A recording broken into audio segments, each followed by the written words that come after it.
Well, তো east Bengal women's team কিন্তু history create করতে চলেছে। প্রথম কোনো ভারতীয় মহিলা দল হিসাবে এএফসি ওমেন্স চ্যাম্পিয়ন্স লিগের গ্রুপ স্টেজ টপকে কিন্তু নকআউটসে যাওয়ার একটা রেকর্ড।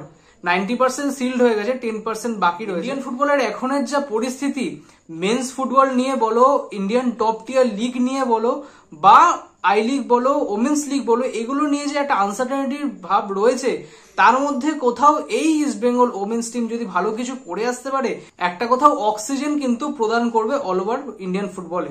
এর আগে কিন্তু ওড়িশা এফসি, তারপর তোমার গোকুলাম কেরালা এফসি, এই দুটো টিমের কিন্তু ওমেন্স টিমরা এর আগে কিন্তু এফসি ওমেন্স চ্যাম্পিয়ন্স লিগে গেছে, সেরকম কিছু করে আসতে পারেনি। কিন্তু এইবার যে জিনিসটা হয়েছে, ইস্ট বেঙ্গল ওমেন্স টিমটা গ্রুপের যে 3টে ম্যাচ হয়, 3টে ম্যাচের মধ্যে কিন্তু 2টো ম্যাচে একটা ইরানের ক্লাবকে কিন্তু হারিয়েছে। বাম খাতুন এফসি, ইরানের ক্লাব, তাকে কিন্তু 3-1 গোলে হারিয়েছে, আর চীনের ওহান এক্সির কাছে হেরেছে।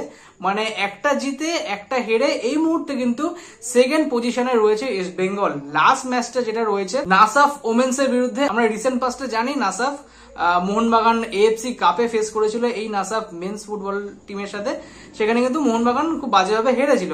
এই সেই নাসাফ ওমেন্স টিমটাই কিন্তু ইস্ট বেঙ্গলের মুখোমুখি হবে 23 তারিখ বেলা 12:30টার সময়। তো সেই ম্যাচটার উপর ডিপেন্ড করে রয়েছে যে ইস্ট বেঙ্গল পরবর্তী ফেজে যাবে কি না। তো ইকুয়েশনটা কিছু এরকম হতে যাচ্ছে যে ওয়াহান এফসি 2 ম্যাচ খেলে কিন্তু 4 পয়েন্টে এই মুহূর্তে গ্রুপ টপার হিসেবে রয়েছে। তারপরে কিন্তু 2 নম্বর পজিশনে কিন্তু ইস্ট বেঙ্গল রয়েছে, 2টো ম্যাচ খেলে 3 পয়েন্টে রয়েছে, গোল ডিফারেন্স কিন্তু 0। 3 নম্বর পজিশনে রয়েছে বাম খাতুন, যে কিন্তু তোমার এফসি নাসাফকে কিন্তু আগের ম্যাচে হারিয়েছে 1-0 গোলে। তো সেই ক্ষেত্রে কিন্তু 2টো ম্যাচ খেলে তারও কিন্তু 3 পয়েন্টে রয়েছে, কিন্তু গোল ডিফারেন্সে কিন্তু -1 রয়েছে। লাস্ট পজিশনে রয়েছে হচ্ছে এফসি নাসাফ, একটা ড্র করেছে, একটা হেরেছে, তো 1 পয়েন্টের রয়েছে। ইস্ট বেঙ্গল যদি নাসাফের সাথে ম্যাচটা জিতে যায় তাহলে তো 1 বা 2 এরকম কোনো একটা পজিশনে কিন্তু ফিনিশ করে যাবে, সেটাতে কোনো সমস্যা নেই। কিন্তু অ্যাটলিস্ট যদি তোমার ড্রও করে তাহলে কিন্তু ম্যাচটা তাকিয়ে থাকতে হবে ওয়াহান জিংরা আর হচ্ছে বাম খাতুনের ম্যাচটায়।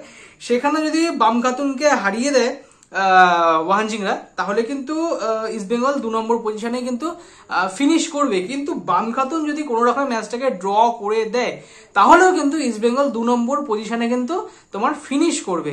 তার কারণ বাম খাতুনের এগেনস্টে কিন্তু ইস্ট বেঙ্গল ম্যাচটা জিতেছিল, এখানে কিন্তু গোল ডিফারেন্স ম্যাটার করবে না, এখানে কিন্তু হেড টু হেড ম্যাটার করবে। বাম খাতুনের এগেনস্টে কিন্তু ইস্ট বেঙ্গল ম্যাচ জিতেছিল, তো সেই ক্ষেত্রে কিন্তু ইস্ট বেঙ্গল 2 নম্বরে ফিনিশ করে যাবে। কিন্তু বাম খাতুন যদি ম্যাচটা ওয়াহানকে হারিয়ে দেয়, সেটা হওয়ার চান্স খুবই কম। তার কারণ হচ্ছে ওয়াহান এফসি যেটা রয়েছে সেটা হচ্ছে আগের বছর এএফসি ওমেন্স চ্যাম্পিয়ন্স লিগ কিন্তু উইনার, আগেরবার কিন্তু চ্যাম্পিয়ন হয়েছিল। তো চ্যাম্পিয়ন টিমকে হারানো অতটা সোজা না, ইস্ট বেঙ্গলও কিন্তু 2-0 এই ওয়াহানের কাছে হেরেছে। তো যদি ধরে নেওয়া যায় যে বাম খাতুন যদি ওয়াহানকে হারিয়েও দেয়, সেই ক্ষেত্রে কিন্তু ইস্ট বেঙ্গল 3 নম্বর পজিশনে কিন্তু ফিনিশ করবে। এবার এখানটা বলে রাখি, টোটাল কিন্তু এখানে 3টে গ্রুপে খেলা হয়েছে, 3টে গ্রুপে টোটাল হচ্ছে 12টা টিম নিয়ে খেলা হচ্ছে। 3টে গ্রুপের কিন্তু টপ 2 পজিশনে যারা থাকবে তারা ডিরেক্টলি কোয়ালিফাই করবে নকআউটস এর জন্য, আর 3টে টিম থেকে 3 নম্বর পজিশনে যেসব টিম থাকবে তাদের মধ্যে টপ 2 কিন্তু পৌঁছে যাবে নকআউটসে। মানে ইস্ট বেঙ্গলের কাছে সেইটাও সুযোগ রয়েছে যে ইস্ট বেঙ্গল যদি 3rd প্লেসেও যদি ফিনিশ করে, সেই ক্ষেত্রেও কিন্তু টপ 2 3rd প্লেসার হিসাবে কিন্তু ইস্ট বেঙ্গল সেখানেও কোয়ালিফাই করতে পারে। তো বাম খাতুনের এগেনস্টে কিন্তু সেই 3-1 জিতটা অনেক কিন্তু একটা বড় মাইলেজ প্রদান করেছে ইস্ট বেঙ্গলের এই ওমেন্স টিমটার ক্ষেত্রে। তার কারণ ইরানের কোনো ক্লাবকে হারানো, এটা মেন্স টিমে মেবি ইস্ট বেঙ্গল মেন্স টিমে হারিয়েছিল 1998 সালে, আমার যতদূর মনে পড়ছে 1998 সালে কিন্তু এই ইস্ট বেঙ্গল মেন্স টিম কিন্তু ইরানের কোনো ক্লাবকে হারিয়েছিল। আর এই 2025 সালে কিন্তু ইস্ট বেঙ্গল ওমেন্স টিম কিন্তু ইরানের কোনো ক্লাবকে হারালো। তো দেখা যাক যে হিস্ট্রি ক্রিয়েট করতে পারে নাকি এই মহিলা দল। আমাদের তো আশা আগাগোড়াই ছিল, কিন্তু এখন সেই আশাটা আরো বেড়ে গেল ইস্ট বেঙ্গলের এই টিমটার পারফরমেন্সটা দেখে, যে ইস্ট বেঙ্গলও কোথাও এই গ্রুপটা কিন্তু সরাসরি তোমার হচ্ছে গিয়ে কোয়ালিফাই করে নকআউটসে যেন পৌঁছায়।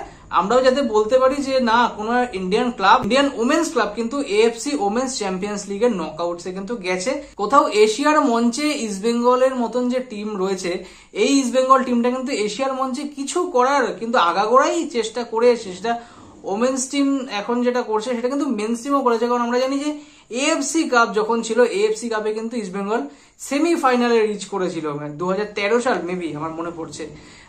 এই ইস্ট বেঙ্গলই কিন্তু তোমার সেমিফাইনালে রিচ করেছিল এএফসি কাপে। বেঙ্গালুরু এফসি কিন্তু তোমার ফাইনালে রিচ করেছিল এএফসি কাপে। তো এই বেঙ্গালুরু আর ইস্ট বেঙ্গল এই দুটো টিমেরই কিন্তু এশিয়ান লেভেলে যে চ্যাম্পিয়নশিপ গুলো হয় সেটাতে কিন্তু এই দুটো টিমেরই পারফরমেন্সটা ভালো রয়েছে।